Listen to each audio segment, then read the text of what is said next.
Okay, let's dive in. Today, we're tackling a system that's, well, it's almost legendary in investing circles. William J. O'Neill's Can Slim. Yeah, definitely iconic. We've been digging into some really great source material, basically, a deep dive deconstruction of O'Neill's classic thinking. So our mission today, really unpack this thing, this data-driven framework, understand where it came from, the investing world back then. Right, the context is key. Figure out its core ideas, see how it's supposed to work, look honestly at, its strengths and weaknesses. And maybe find that one big takeaway. Exactly, that single, most powerful nugget you can actually use.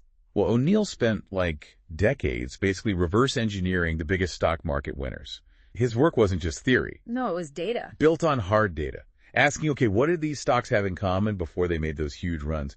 It's about finding patterns in success. Right, patterns. And to really get why those patterns felt so, revolutionary, we need to understand the world he was reacting to. What was investing like back then? I think mid-20th century, especially that go-go 60s era.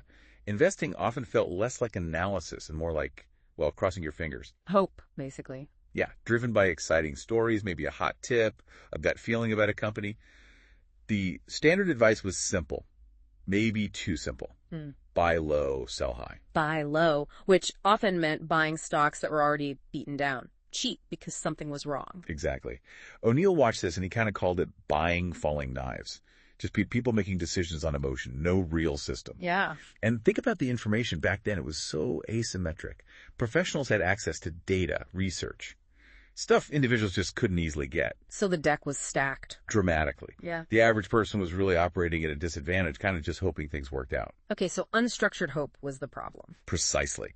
O'Neill wanted to arm individuals. His book and then Investors Business Daily, they were designed to give regular investors tools, data-driven tools, a system, something solid to replace that vague hope, bring process to the chaos. Okay, so the problem, hope, buying weakness. What was O'Neill's big idea, his almost contrarian solution? Okay, here's the core thesis, and it really does flip that old wisdom upside down. Yeah. The greatest stock market winners, the ones that go up hundreds, even thousands %, they aren't random. They have this specific checklist of, quantifiable traits before they make those massive moves. So he wasn't saying he could predict the future. He's saying the signs are already there. You just need to know what to look for. That's exactly it. Recognize the present reality. And this leads right to his core philosophy. Forget buy low, sell high. Okay. O'Neill's approach is pretty bold about it. Yeah. Buy high and sell much, much higher. Buy high and sell much, much higher. That still feels wrong to a lot of people, doesn't it? We're trained to hunt for bargains. I know, right? But his argument was simple. Cheap stocks. Usually cheap for a reason.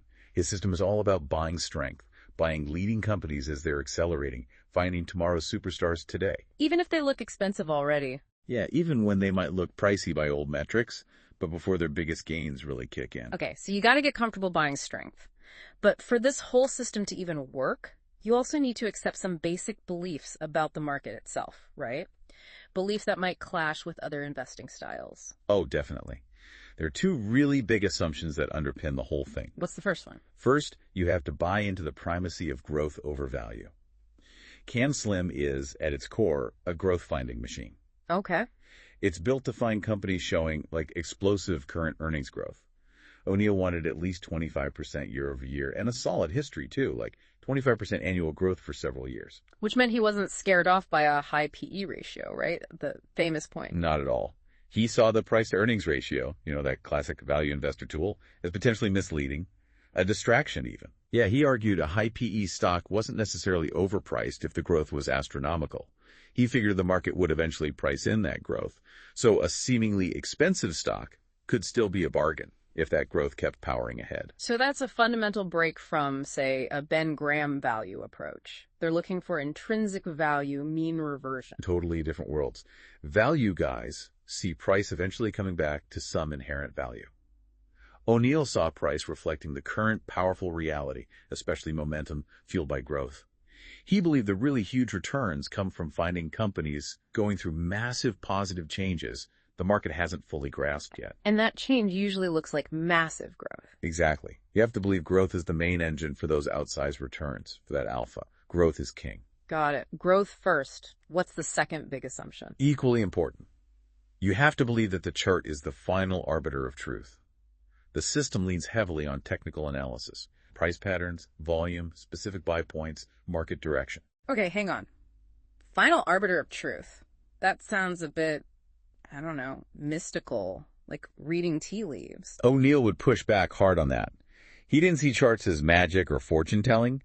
He saw them as like an X-ray, or maybe an MRI. Okay. Showing the stock's real-time health, yeah. But crucially, showing what the big players, the institutions, are actually doing. Price and volume data, that's not emotion. It's the cold, hard reality of supply and demand. And it shows the big guys' moves. It shows the footprints of those institutional investors, the huge funds, the pensions, the ones moving billions, those elephants, like you said. So the chart shows where the elephants are stepping. Exactly. A big jump in volume when a stock's price is rising. That's not just noise. That's the sound of big institutions piling in, accumulating shares. So fundamentals tell you if it's a great business. Right. The CAN tell you it was a great company. But the chart, the technicals, tell you if the market's most powerful players agree and if they're putting serious money behind it right now. And if they don't. For O'Neill, if a company looked amazing fundamentally, but its chart was falling apart, absolute no. Forget it. The market's vote, shown on that chart, was the only one that mattered for timing your buy. Got it. Primacy of growth, and the chart confirms the market's vote. So how does he turn these beliefs into an actual process? Like you said, mental operating system. It's built on three main pillars, really. Okay, lay 'em on us. Pillar 1. This is the crucial insight. O'Neill's real genius, maybe. The fusion of the what and the when. It's not just fundamentals, not just technicals. It's both. Woven together. A techno-fundamental approach. Like that detective analogy. Finding suspects versus getting the warrant. That works perfectly. The fundamentals, the CAN letters, that's your detective work. Screening thousands of stocks to find that short list of potential winners. Companies with that explosive growth, that catalyst, that's the what. Finding the potential. But the technicals, the chart patterns, the SIM letters, that's like getting the warrant. They confirm that the big money is moving in now and that the overall market is healthy. That's the win. So it stops you from jumping in too early on a great company the market hasn't noticed yet. Or worse, buying a weak company just because its chart blipped up for a second. It adds that timing discipline to the fundamental strength. Okay, pillar 1. The fusion. Pillar 2 must be the checklist itself, the famous acronym. Right. Pillar 2 is the rules of engagement, the CAN SLIM checklist and lexicon. O'Neill didn't just give people rules, he gave them a language. Terms like cup with handle, pivot point, relative strength line. Those weren't common terms before him? Not really. Not in the way he used and popularized them, especially through IBD in his book. He needed specific words to describe these patterns of institutional buying he kept seeing. Okay, so the letters themselves are the specific criteria. Exactly. Let's run through them quickly. Go for it. C is for current quarterly earnings. The bar's high here. Yeah. At least 25% year-over-year growth in earnings per share, and ideally, it's accelerating. It shows that immediate, powerful business momentum, like right now. Gotcha. The immediate punch. A is for annual earnings growth. Need consistency, too. Look for at least 25% annual EPS growth for the last, say, 3 to 5 years.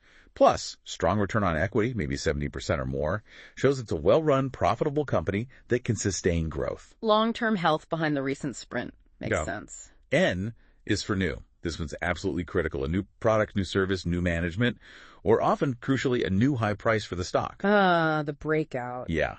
Great companies often need some kind of catalyst to become great stocks. Breaking out to new 52-week highs was a key buy signal for O'Neill. Shows it's entering fresh territory, driven by new demand. That's the buy high part in action. S is for supply and demand. Basic economics, right? Limited supply plus high demand equals rising prices. O'Neill looked for companies with fewer shares floating around, a smaller float maybe, or stocks where trading volume spiked hugely on days the price went up. Signaling that big institutional buying. Right. Demand overwhelming supply. L is for leader or laggard. Simple rule. Don't buy the dogs hoping they'll turn around. Buy the absolute best stocks in the best industries. O'Neill developed a relative strength rating for this. The RS rating. Yeah, insisted on buying stocks with an RS rating over 80, meaning it's outperformed 80% of all other stocks in the last year. Focus on the strongest players in the strongest sectors. Stick with the winners. Seems obvious, but hard to do sometimes. I is for institutional sponsorship. You need the big money involved to really fuel a major move. Look for a rising number of high-quality institutional owners, mutual funds, pensions, etc. But not too many. Exactly. That's the key nuance. You want to see the smart money moving in, but before every single fund manager's already loaded up, before it's over-earned and crowded. So, spot the elephants arriving, but not after the whole herd has trampled the place flat. Perfect way to put it. And finally, M is for market direction. O'Neill said this was the single most important factor. More important than the company itself. In terms of timing the buy, yes. The rule is simple. Only make new buys when the overall market is in a confirmed uptrend. His data showed something like 3/4 of stocks just follow the market's general direction anyway. Wow. Trying to find winners in a bear market. He said it's like trying to swim upstream against a flood. Just don't fight the tide. So, CAN SLI tells you what to look for, potential buys, but M tells you when it's even safe to go shopping. That's pillar 2. Which leads us to pillar 3. And honestly, this is probably the hardest one for most people. Okay. The psychological armor, the non-negotiable self-discipline. Because even if you follow all those rules perfectly, you're still going to be wrong sometimes. The market humbles everyone. Nobody bats 1,000. Exactly. And O'Neill's most vital rule, the one he claimed separated the winners from the losers, was this. Cut every single loss, without exception, at 7% to 8% below where you bought it. A fixed, automatic stop loss. Why that specific number, 7 or 8%? And why so rigid? Isn't that a bit arbitrary? Well, it seems simple, but the power is huge, both financially and, maybe more importantly, psychologically. Okay. Financially, the math is just brutal. Yeah. If you let a stock drop 50%, you need 100% gain just to get back to even. A huge hill to climb, but an 8% loss. You only need about an 8.7% gain to recover. Much easier. Yeah. Manageable. Okay. Keeps losses small. But the psychology. That's the real genius, I think. A small 7 or 8% loss, if you cut it fast, it's just data, information. O'Neill actually called it tuition. Tuition, like paying for a lesson. Exactly. A small, acceptable price for a lesson the market just taught you. Move on. Yeah. But a big loss, one that keeps growing, that becomes this massive emotional weight. Yeah, you get anchored to it. It paralyzes you. Makes you hope instead of think clearly. Make you tempted to average down on a losing bet, something he absolutely hated. It turns you from an objective analyst into like a hopeful beggar chained to a mistake. In there. We all have. That 7-8% stop loss is your pre-commitment device. You set it when you're calm, when you first buy, precisely to protect yourself from your future panicked self when the stock is tanking. It preserves your financial capital, sure, but also your mental capital. Keeps you objective, ready for the next chance. That makes a ton of sense. It's a rule designed purely to save you from your own emotional reactions. But man, actually following that rule when a stock is down 7.5%, that must be incredibly hard. Oh, it is. It's the discipline part. That's where almost everyone trips up. It forces you to override that deep-seated human desire to avoid admitting you were wrong. So, okay, we have the system. The Techno-Fundamental fusion, the CAN SLIM checklist, and this ironclad cell discipline. How does this whole framework actually hold up against, the messy reality of the markets, both historically and today? Well, we can test the core ideas. Let's look at a really recent huge winner, Nvidia. Okay. Let's apply the CAN SLIM lens before its most massive run-up in, say, 2023, 2024. Did it fit the pattern? Did it check the boxes? According to analysis using O'Neill's framework back then, yeah, it looked like a textbook example. Really? How so? For C, current earnings. Quarterly growth was just astronomical, way, way past that 25% minimum. Okay. For A, annual growth. Its multi-year growth rate was stunning, near 90% in some periods. Consistent, powerful growth. Wow. For N, new. It was the clear leader in AI, a totally new game-changing field, constantly rolling out new chips, new software, and crucially hitting new price highs, breaking out. The N was strong. Very. For L, leader. Its relative strength was consistently near the very top of the market, outperforming almost everything. Clear leadership status. For A, institutional sponsorship. Big funds were definitely buying. Ownership was significant and growing, but hadn't hit saturation yet. There was still room for more big money to climb aboard. Not over-owned yet. Right. And for M, market direction. The overall market was in a pretty supportive uptrend during a lot of that initial huge move. The tide was rising. Wow. So the exact pattern O'Neill spotted decades ago in companies like, Chrysler or Walmart, it was right there in a 21st century tech giant like Nvidia. Yeah, the core principles seem to have this timeless quality. They really do. But there's always a but, right? Always. And it's important to be realistic. No system is foolproof. When you really stress test CAN SLIM, you find where it can bend or even break. There are probably three main areas where it faces challenges. Okay, what's the first big limitation? It's heavily dependent on bull markets. This system is kind of explicitly a bullish strategy designed for fast-moving rising markets. Right. The kinds of stocks it finds high growth, high momentum, they're often high beta. They soar the fastest when things are good, but they're also often the first ones dumped hard when the market turns south. So that M for market direction isn't just one factor among 7. It's almost like the master on-off switch. Pretty much. If you get the market direction wrong, you could follow all the other letters perfectly and still lose money because you're fighting that overall tide. And, let's be honest, accurately calling market tops and bottoms is notoriously difficult. Nobody does it consistently. Okay, limitation 1 needs a bull market. What's number 2? The potential for getting caught in a growth trap and related valuation blindness. The system puts growth on a pedestal, often ignoring traditional valuation like PE ratios. Yeah, we covered that. Right, but it relies heavily on past and current growth continuing into the future. Companies can't grow at 50% or 100% a year forever. It's just not sustainable. So you could find a company that checks every single can slim box perfectly. Right at the moment, its incredible growth is about to slow down. Buying at the peak of the story, the peak hope. Exactly. You risk buying into a bubble just before it pops because you ignored valuation signals entirely. Okay, the growth trap. And the third area of stress. This one's maybe the most debated critique. The performance paradox. The paradox. Yeah. While academic backtests of strategies using CAN-SLIM criteria often show amazing hypothetical results like crushing the market on paper, the actual track record of real-world mutual funds, specifically named after and marketed as being CAN-SLIM funds, like CANJX or FFTY historically, has been, well, frankly, pretty underwhelming. They didn't do well. Often, they failed entirely or significantly lagged behind simple index funds like the S&P 500.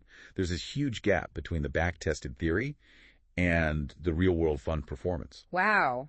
That's a big disconnect. Why do you think that is? What explains that gap? It strongly suggests CAN-SLIM isn't just some simple formula you can easily automate. It's probably much more of an artisan's toolkit. An artisan's toolkit? Yeah. Its success seems to depend heavily on the skill, the judgment, the nuance applied by the individual using the system. Things like correctly identifying a truly game-changing new catalyst or figuring out who the real leader is versus just a temporary hot stock that takes qualitative judgment that's hard to code into an algorithm. Subjectivity creeps in.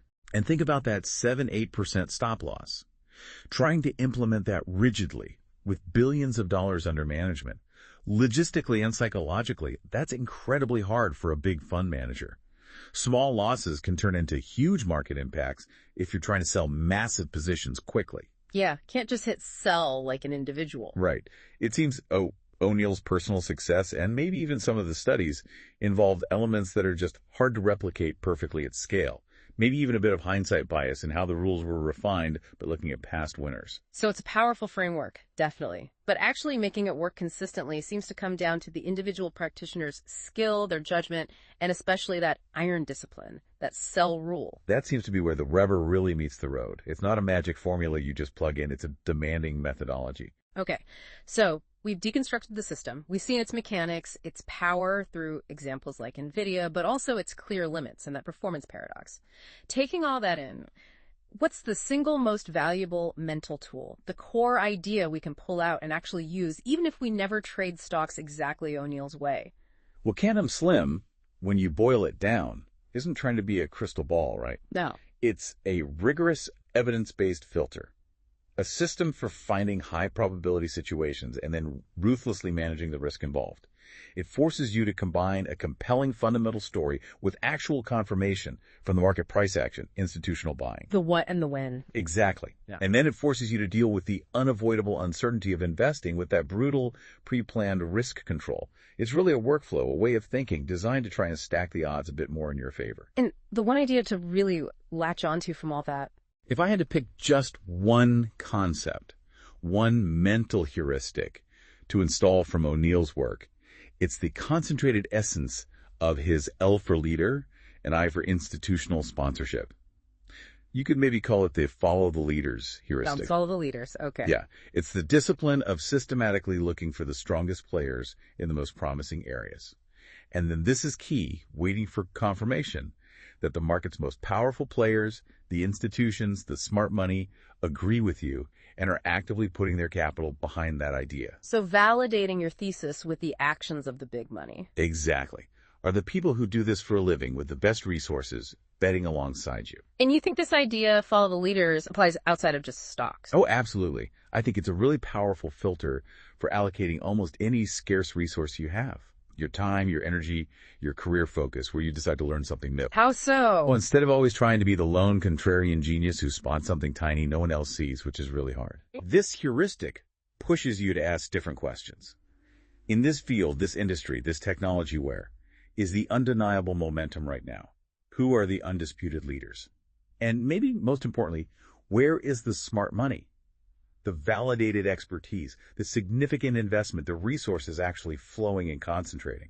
So rather than trying to fight the current or guess where it's going next, you identify the strongest currents already flowing and then check if the biggest, fastest boats are already heading in that direction. Aligning with validated trends and the forces behind them. Exactly. It's about harnessing existing momentum instead of trying to generate it all yourself from scratch. It's really the core of O'Neill's buy strength philosophy, just distilled into a broader way of thinking about opportunities in almost any domain. Give me an example outside finance. Okay, say you're trying to decide which new software skill to learn for your career. You wouldn't just pick one that sounds interesting randomly, right? Using this heuristic, you'd look at the trends. Which skills are showing the most job growth? Which companies or platforms are the recognized leaders in that space? And where are companies actually investing their training dollars and their hiring efforts? That's following the leaders applied to career development. Yeah. It's using market signals in a broad sense to guide your decision. So, William J. O'Neill, he left us more than just a catchy acronym, didn't he? He gave us this really rigorous way to confront the market using data and discipline. And maybe most importantly, that psychological shield against our own worst instincts. For sure. And in that follow the leaders idea, I think he left a nugget of timeless wisdom that's genuinely valuable, way beyond just looking at stock charts. So as we wrap up this deep dive, here's maybe something for you, the listener, to chew on this week. Think about one specific area in your life where you're trying to make a decision or decide where to put your energy or resources. How could you apply that follow the leaders heuristic there? Where's the real momentum? Who are the recognized leaders? And where is the smart energy or the significant resources actually flowing in that specific area? Just see if looking at it through that lens changes how you think about the decision. That wraps up this deep dive.